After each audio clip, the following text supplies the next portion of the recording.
আসসালামু আলাইকুম।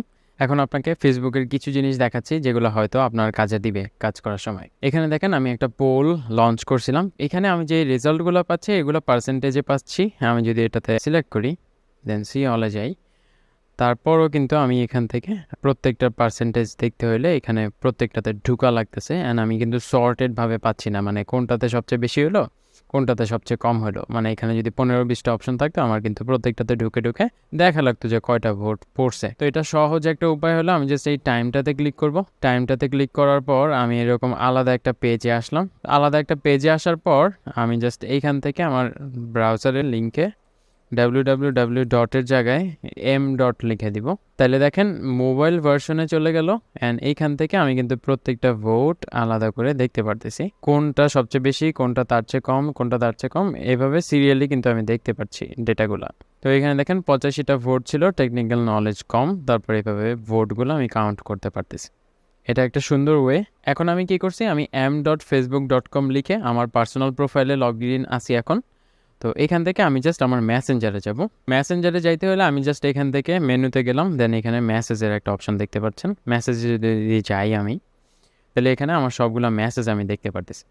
এই মেসেজগুলোর মধ্যে আমি যদি এখানে একটু খেয়াল করেন, ভিউ আনরিড মেসেজেস, আমরা কিন্তু মেসেঞ্জারে আনরিড মেসেজগুলো ফিল্টার করতে পারি না এখনকার মেসেঞ্জারে। তো আপনি যদি চান আপনি এইখান থেকে আনরিড মেসেজগুলো দেখতে পারবেন, আপনার এখন পর্যন্ত যতগুলো আনরিড মেসেজ এখানে জমছে। তো এটা একটা ওয়ে, আপনি চাইলে সপ্তাহে বা মাসে একবার বসে আপনার আনরিড মেসেজগুলো ক্লিয়ার করতে পারেন, যদি আপনার আমার মতো এতগুলো ফ্রেন্ড থাকে। লাইক আমার প্রায় 5,000 ফ্রেন্ড আছে। তো এখানে সবসময় তো আর ট্র্যাক রাখা পসিবল হয় না, এই জন্য আপনি আনরিড মেসেজগুলো এভাবে গো থ্রু করতে পারেন। দেখেন আমার হিউজ মেসেজ জমে আছে। তো এইভাবে আপনি চাইলে আনরিড মেসেজগুলো ক্লিয়ার করতে পারবেন। সেটা হলো m.facebook.com/messages দেন ফোল্ডার আনরিড।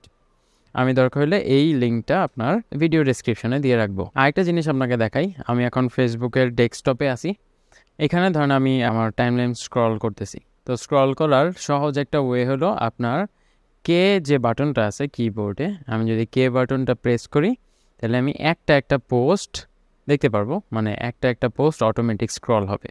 যেরকম এই যে ধরেন আমি কে দিলাম, যে দিলে নিচে যাচ্ছে, কে দিলে উপরে যাচ্ছে। তাহলে আমি ম্যানুয়ালি স্ক্রল করে প্রত্যেকটা জিনিসের জন্য 3বার স্ক্রল করা লাগতেছে না। আমি জাস্ট আবার কে দিতেছি, তাহলে উপরে যাচ্ছে। সহজ আর স্মুথ স্ক্রল হয়, দেখতে বা পড়তে সহজ। প্লাস আপনার যেই পোস্টগুলো ইম্পর্টেন্ট মনে হবে না ওইগুলো আপনি দেখবেন না আপনার জন্য, তাহলে প্রোডাক্টিভ হবে জিনিসটা। তো এটা একটা ওয়ে। অ্যান্ড আরেকটা জিনিস হলো আপনার টাইম লাইনে আপনি হাইড করে দিতে পারবেন, ওইটা এখন দেখাচ্ছি। তো ক্রোম ওয়েব স্টোরে গিয়ে আপনি জাস্ট নিউজ ফিড ইরাডিকেটর লিখে সার্চ দিবেন, দেন এই এক্সটেনশনটা আপনি ইনস্টল দিবেন। ইনস্টল দেওয়ার পর আপনি জাস্ট এটা এনেবল করবেন। আমার এটা এনেবল করা ছিল না, তো এনেবল করলাম। এইখান থেকে জাস্ট আপনি ফেসবুকটা সিলেক্ট করেন অ্যান্ড অ্যালাউ দেন। বাকিগুলো আপনি চাইলে সিলেক্ট করতে পারেন, এরা অন্য অন্য প্ল্যাটফর্মগুলোরও অপশন দিচ্ছে। আমার জাস্ট ফেসবুকটা দরকার, আমি ফেসবুকটা দিলাম, তারপর এটা কেটে দিলাম। তারপর এখন যদি আমি একটু রিফ্রেশ দিই, রিফ্রেশ দেওয়ার পরপর দেখতেছেন এখানে একটা কোড দেখা। ওকে, তো ওভারঅল এই কয়টা ওয়েই ছিল আপনার সাথে শেয়ার করার, এগুলো আমি ডেইলি লাইফে ইউজ করি।